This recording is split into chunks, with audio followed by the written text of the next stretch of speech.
Hello, and welcome to episode 11 of the Nose Bros.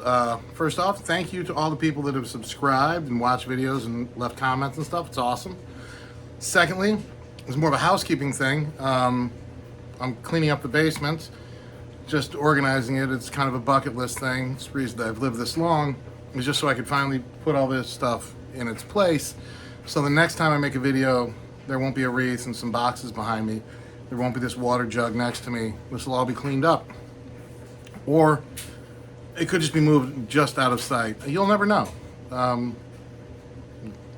That's the best part of this. So, also, in my continuing quest to review boot brands that no one's heard of or don't care about, today I'm going to talk to you about, hey, if you get a chance, subscribe. Leave a like. Thank you. Today I'm going to talk to you about a shoe company from San Francisco called Sutro, S-U-T-R-O.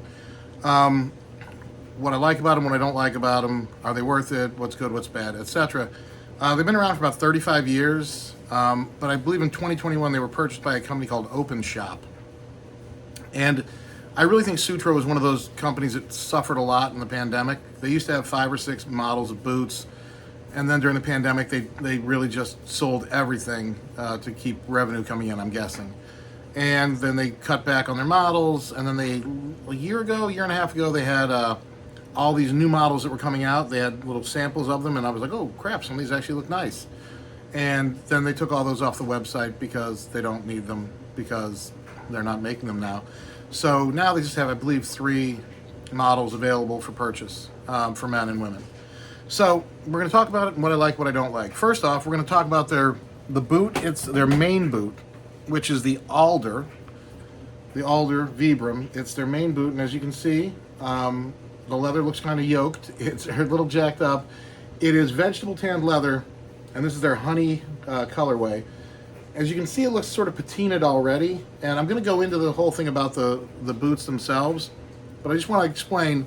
The leather, it's not really consistent as far as that goes. This is the honey, and this is the black. And the black is perfectly smooth and, nothing to write home about, but nothing wrong with it either.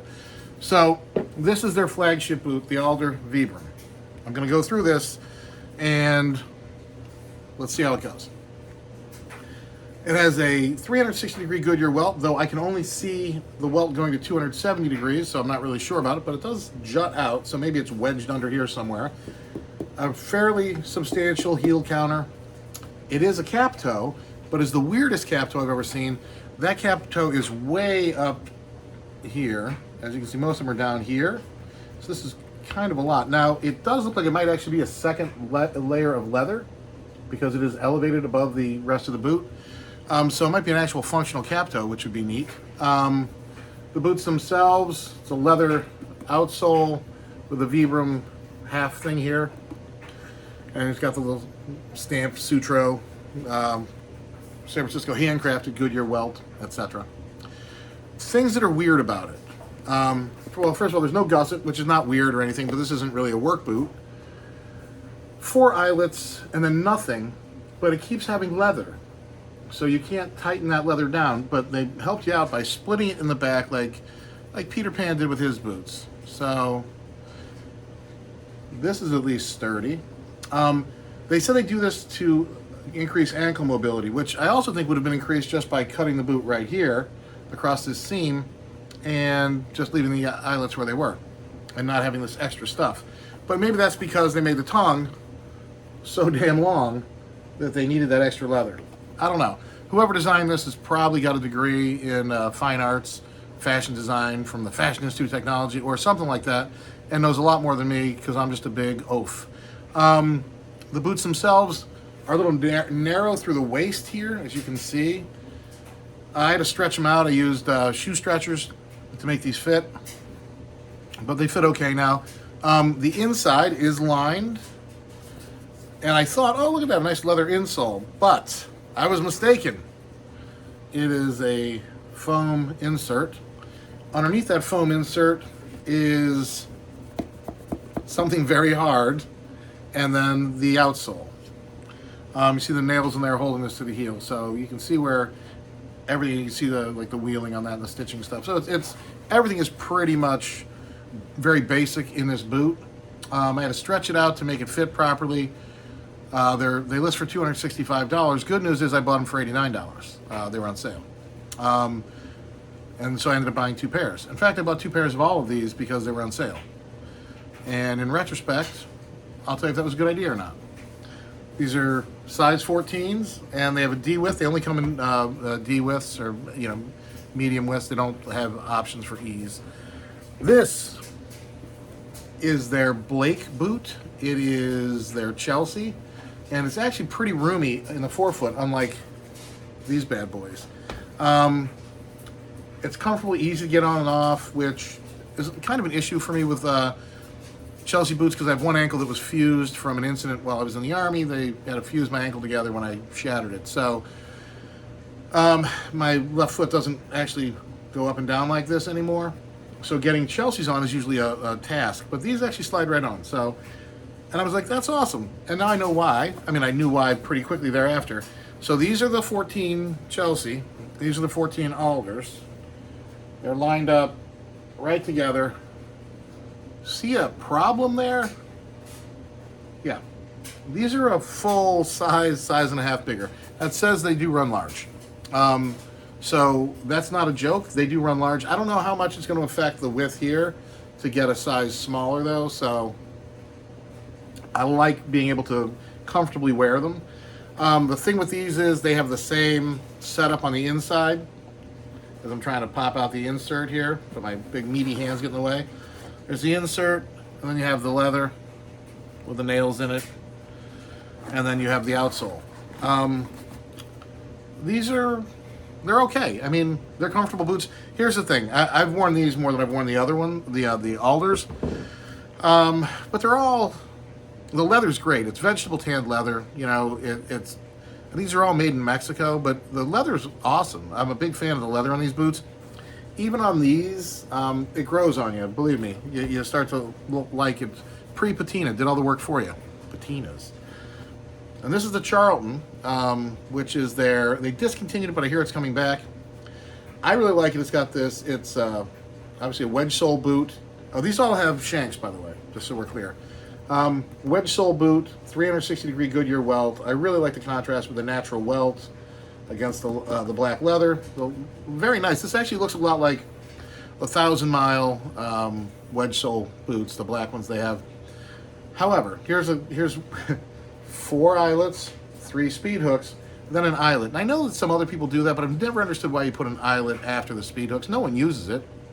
I mean, maybe you use it. Maybe like if I were in the military, I would have used it.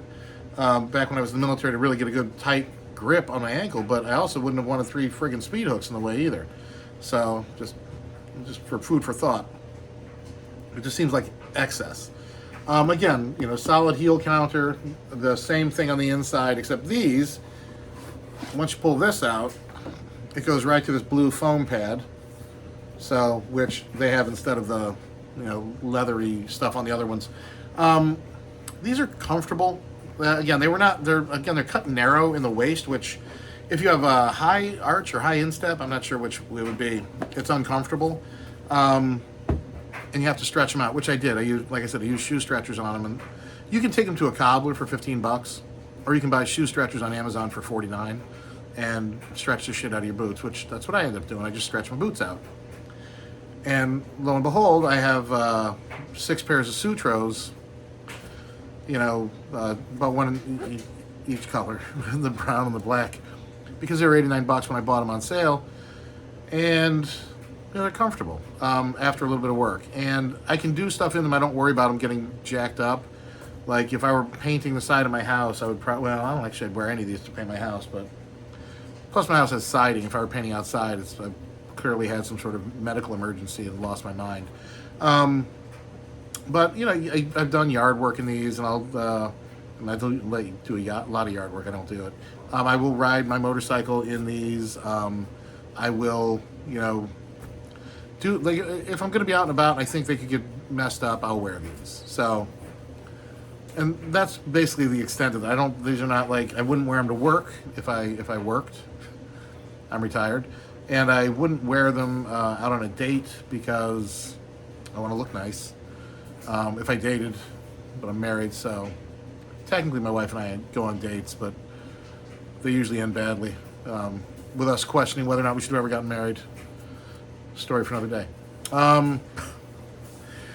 The boots themselves are, they're like boots. They're, you know what? These are like, in the world of colognes, they have colognes they call dumb reach colognes. You can just grab and put them on. You don't give a shit. They're, it's not offensive. And worst case scenario is you have to wash it off. These are dumb reach boots. Like, you put them on, and the worst case scenario is, a dog attacks your foot and fucks them up, and then you don't care because they're, whatever. Because you're not emotionally invested in them. So how would I describe these boots? For $265, which is what they list at, they're a no-go. The Wilcox, which are $250, $255, are infinitely better, and their heel counters collapsed immediately for me, and I would still buy those over these at list price. If I were going to buy, if I had $265 burning a hole in my pocket, I'd buy the Wilcox and then take the $15 and go to a movie. Or I'd, buy Thursdays for $1.99 and go to dinner in a movie. My best way to describe this would be like, if you had Jeff Bezos money, just all the money you could ever use, and you had made a goal in your mind of collecting all the boots that had ever been made, like all the manufacturers, and you had them all except for the Sutro boots, and you have like, okay, I'm going to get those, and then my, whatever OCD I have about boots will be complete, and I'll have these boots. Instead of buying these boots, I would hire a hypnotist, and I would have him convince me that these boots don't exist. That is how strongly I believe that you should not pay $265 for these boots. Even if it were going to drive me insane, and I would eventually just lose my mind and fly my spaceship directly into the sun, because I think Bezos can do that. I would do that rather than spend $265 on these boots. I don't know if I've been clear enough on that, but yeah. I hope it doesn't get me sued. But it's just my opinion.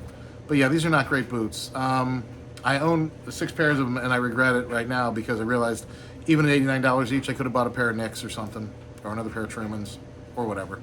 So anyway, enjoy your day. I hope this was helpful. Certainly was cathartic.